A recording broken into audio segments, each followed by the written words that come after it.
Assalamualaikum warahmatullahi wabarakatuh. Perkenalkan, nama saya Alfa Pertama dengan NIM 211330040 dari Prodi Komunikasi dan Penyiaran Islam. Di sini saya akan bahas tentang buku Metode Penelitian Kualitatif yang disusun oleh Andi Prastowo, yaitu tentang bab 10 tentang merumuskan komponen-komponen penting lain pada bagian akhir proposal.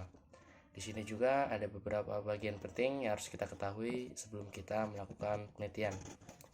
Yaitu pertama ada penyusunan sistematika pembahasan, yang kedua ada membuat jadwal penelitian, dan yang ketiga ada menyusun anggaran penelitian, dan yang terakhir ada daftar pustaka. Baik, di sini kita langsung saja ke poin yang pertama tentang penyusunan sistematika pembahasan. Sistematika pembahasan merupakan salah satu komponen penting di bagian akhir proposal penelitian yang biasanya disusun dan diletakkan setelah metode penelitian. Jadi setelah kita melakukan penyusunan secara lengkap di metode penelitian yang akan kita gunakan dalam proses penyelidikan, kemudian kita menyusun suatu deskripsi tentang bagaimana kita akan menyajikan hasil laporan penelitian kita. Jika penelitian itu sudah selesai, ini pula lah yang bisa disebut dengan sistematika pembahasan.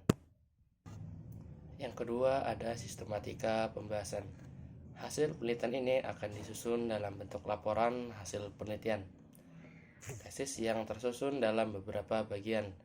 Secara keseluruhan, laporan hasil penelitian ini dalam tesis ini akan menjadi 4 bagian yang terdiri dari yang pertama yakni pendahuluan, dan yang kedua yakni bagian umum atau gambaran umum lokasi penelitian, dan yang ketiga ada analisis hasil penelitian, dan yang terakhir ada penutup dan juga kesimpulan. Membuat jadwal penelitian. Agar pelaksanaan penelitian terlaksana dengan tepat waktunya dan semua prosesnya terlaksana dengan baik sesuai yang diharapkan dalam setiap kegiatan penelitian, diperlukan adanya jadwal penelitian tersebut.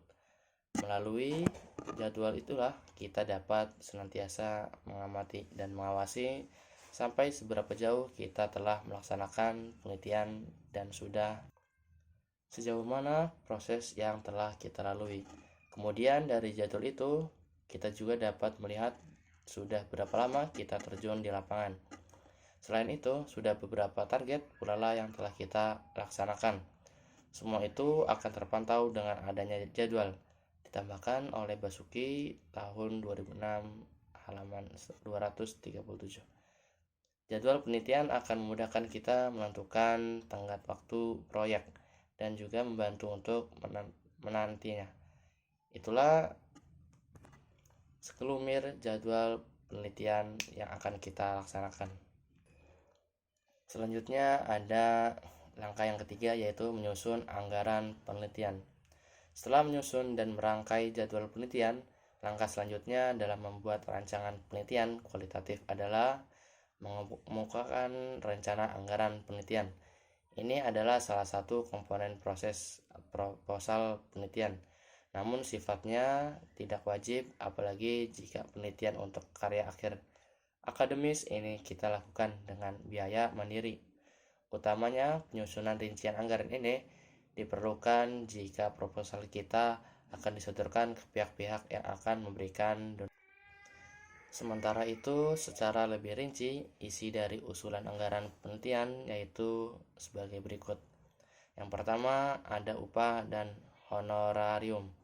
Biaya personal umumnya ditentukan dengan menerjemahkan waktu dan staf dalam bentuk gaji dan upah.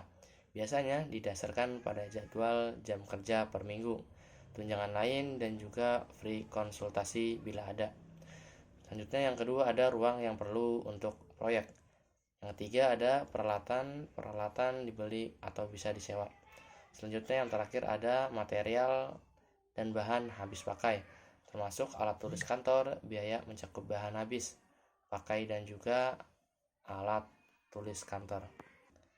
Selanjutnya langkah yang terakhir ada menyusun daftar pustaka. Komponen ini merupakan salah satu bagian penting dalam rumusan rancangan penelitian. Daftar pusaka ini menunjukkan referensi pokok yang dijadikan rujukan utama dalam penelitian dan juga bersifat sementara. Yang dijadikan rujukan utama dalam penelitian bersifat sementara. Fungsinya agar pembaca proposal penelitian tahu otoritas keberhasilan penelitian kita sekaligus sumber yang sama yang akan digunakan dalam proses penelitian lain. Untuk penyusunannya, menyarankan agar buku ini yang diajukan sebaiknya relevan dan juga dengan bidang ilmu yang diaplikasikan dalam penelitian tersebut, termasuk buku-buku yang diaplikasikan dalam penelitian tersebut dirujuk dari dalam bagian kajian atau telah pusaka.